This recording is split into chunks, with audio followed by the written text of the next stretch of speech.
Hi, I'm Rick Martin and I build brands people rave about.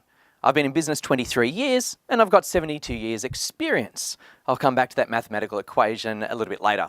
Now, primarily we work in the digital public relations space, triggering and shaping conversations, then accelerating those conversations to help businesses create tribes of loyal fans. Now, also after working with international brands over a decade, I found my pure joy, personally, came from working with businesses that had real owners and that were authentically connected to their local community. So today, I'm going to talk to you about information technology and how it's changing the workplace around work and virtual office, around communications, around customer relations, business to consumer, and business to business. Now, firstly, let's look at work and the virtual office. There's always a hot trend running for the sexiest new workplaces. And for many places, teamwork's really important, but so is an escape to be able to have alone time to really think things out.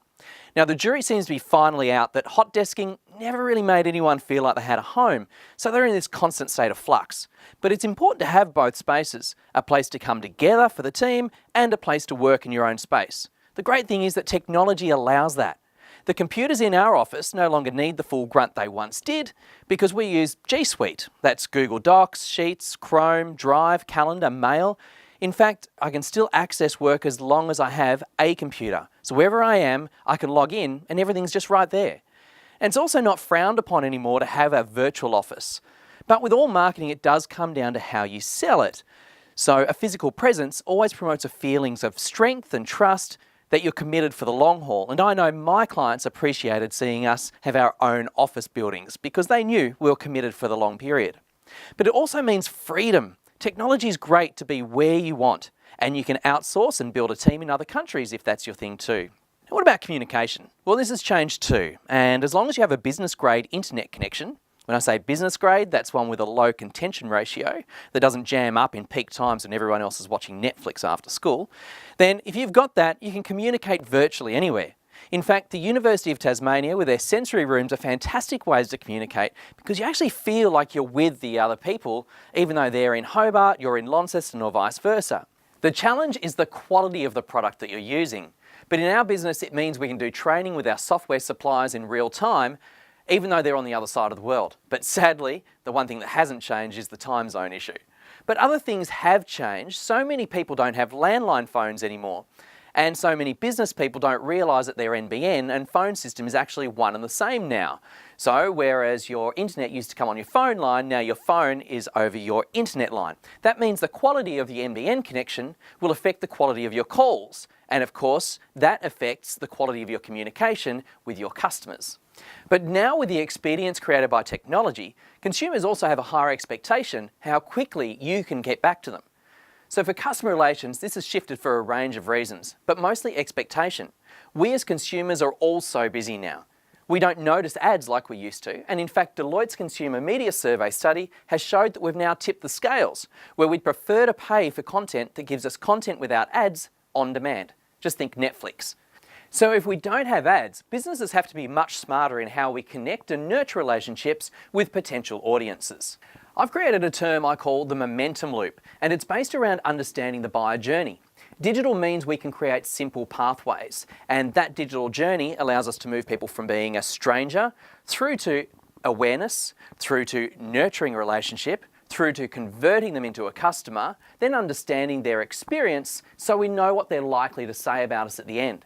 And then, once we've created that word of mouth, we then accelerate it through different means. Once we've accelerated it, we then bring those people back as advocates to turn more people that were strangers into more people that are aware about our business. So it does create a loop, and we end up having more and more advocates for a business as we go through. Now, the thing is, we need to time all of those impressions. You know that they say the first impression counts? Well, strangely enough, I don't think that most people always remember their first impression.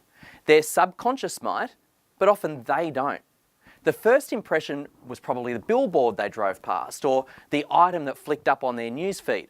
But they don't look at that impression because it isn't relevant to them yet. Now, I liken acquiring customers and servicing customers to a relationship with a partner. This is where that momentum loop comes back in. Too many businesses do this. Hi, this is my name. Want to get married? And the consumer thinks, whoa, no, that is too fast, back off, I'm not interested. It's because they've tried to jump too far along that buyer journey. Now, the old way was to persist more, but in a world where communications are now so fragmented, that takes some skill and focus to recreate multiple touch points so that you get to the right person with the right message at the right time on the right channel. Now, the best way to ensure that we turn a subconscious impression into one that's actually noticed is referral and relevance. If a friend talks about something first, you're more likely to see that billboard that I spoke about the next time you drive past. And the other thing is relevance. You skim past the new type of artificial lawn that they've just invented on Facebook because, heck, you don't even have a backyard. But a few months later, your friend moves into a new place and some fake grass would be really handy. Instantly you start scanning back. Where did I see that? And then you start searching, and that becomes the referral. So it's important to get all of those lines all lined up. And those things that were an impression, it just didn't make an impression. So the best form of marketing is word of mouth. We know that, right? In business, we want to shape the conversation with a great experience. So this is where digital media becomes critical to customer service. Now, you're building an authentic relationship with your customer. You have to show that you care, and you have to add value to their lives. With business to consumer, this one's relatively easy because on most fronts you're using technology to improve a person's life by identifying a pain point or a simple improvement that you can make. Some examples are SMS offers when you're in proximity to a store, the offer pops up on your phone, or the ability to link social media channels with customer relationship management and management systems. So for example, holistic customer care because data is aggregated from all forms and brought in together. So if I were a health fund, I could know my customers' favourite restaurants and aggregators would put that data into their record. Then the other idea is remarketing too, where we install a Facebook pixel on a website. Then when someone goes to the site, the next time they go back to their Facebook page, they'll see the page with the information they were just looking at. It should all feel serendipitous, but this is all about maximising the number of touch points to move people from being a stranger all the way through to being a buyer. When it comes to business, this is much more logical. It's less emotive, but more bureaucratic, quite often dependent on the business size. This is where technology really shakes things up, such as supply chains, which could mean a massive difference to your profits, or businesses that go from wholesaler to customer and they've never even touched the product in the middle. It makes them really efficient. It also allows businesses to make themselves bigger by leveraging and running strategic partnerships if they have like clients. So for example, if Uber wanted to grow market in new places where it's legal, they could partner with Airbnb, because those Airbnb customers already know they don't mind cutting out the middlemen, and they're comfy with using an app, and they don't mind meeting real people. And of course, you get to rate each other as well. So it's a great strategic partnership because both businesses have the same types of customers. One more thing. At the start I said that I had 23 years in business, but I had 72 years experience. How does that work? I'll let you in on the little secret. First of all, I've been working with a whole range of different industries over that 23 years of business. So we're looking at parallel experience. Experience in automotive, in telecommunications, in sports, in retail, in gaming. And they all sit above each other. So it's parallel experience rather than linear experience, where some people will be in one job, then leave that job and go into the next. So that's why we look at it in a different way.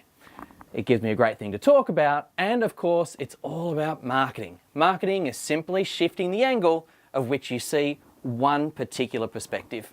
There we go. That's how I get 72 years experience in 23 years of business.